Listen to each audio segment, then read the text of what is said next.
I actually went for my annual pap smear checkup. And during my checkup, my primary doctor said, hey, I see a number of concerning fibroids that have developed from the last time. Let's do an ultrasound.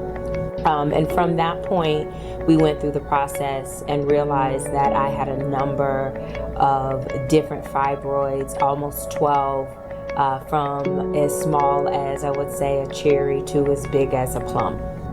And so from that time, I would say a month later, I did start to feel my symptoms. I started working out again, and I wasn't losing any weight.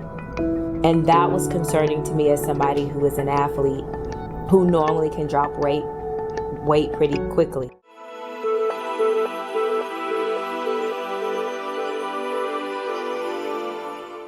I felt like I wanted to cry, die. I wanted to cuddle up in a corner because what I was researching online was the worst of the worst. And so at that time, I was just not in the best place. And when I went to see my primary doctor, I felt like the options I was given was the option that was the worst option, to get the hysterectomy. Hysterectomy being my only option, I really felt devastated. And I was devastated because I felt like, as a woman who, I had made the choice that I didn't want to have kids, or I was okay with not having kids, I still felt like my uterus was a choice for me to keep.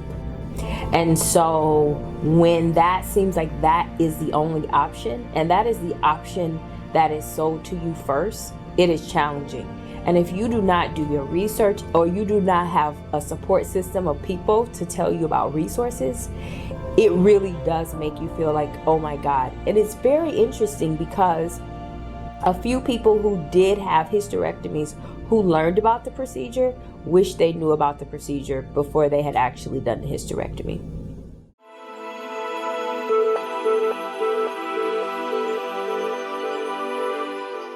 I had a friend who came into town, and he had brought one of his friends, and we were out to eat. And I just mentioned to them what I was going through, and she said, I've been through this. And I was like, oh my God, like, I'm not the only person on earth. And she was like, I didn't know, my doctor at first did not share it with me, but I had just had the surgery, less than a year ago. And she told me about the process, and it actually made me feel really good. So I started doing some research behind it. I started to really look at what the options were, and I scheduled an appointment to go back to see my primary doctor to let her know that I had decided I wanted a second opinion, or a second opportunity. And then I asked her about the procedure.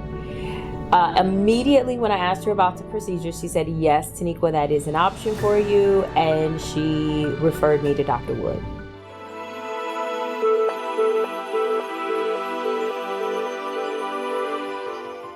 I felt really comfortable. And I want to say this, preface this. I felt really comfortable because Dr. Woods made me feel really comfortable at my very first visit. Literally all the details that I needed to know, everything that I wanted to know, from how the process starts, what this looks like, how this develops, anybody can get this, what he goes through, how long it takes to heal, what are the costs. Everything he felt fulfilled my needs. So on the day that I came in, I had already knew sort of what I was going to experience, and I had my support system there. So I felt really good. What I liked about it is I wasn't in an actual hospital, but I was still in a space that was very much hospitalist-like. So I didn't have to go through tons of floors of seeing just random people.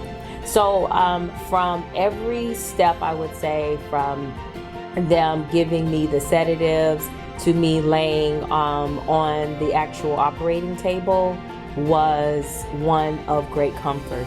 And I don't remember much, even though it was a light sedative, which I think was great. But the other thing is that it didn't have the same effects as a heavier sedative, and I was able to, I think, recover much quicker.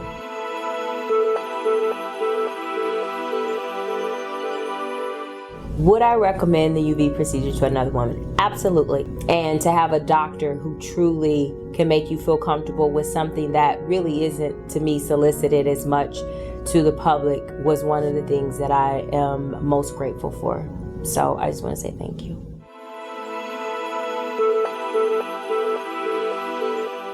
I'm feeling great. Like literally, I am feeling great. I will tell you that so many people have checked on me about the procedure afterwards, and I have said to them, it's probably one of the best choices that I have made. I feel good. I am very hopeful. Next month, I will get my ultrasound to see the percentage of how my uterus has shrunk, and I feel really good that we would have met the goals that were to be achieved when we started this process.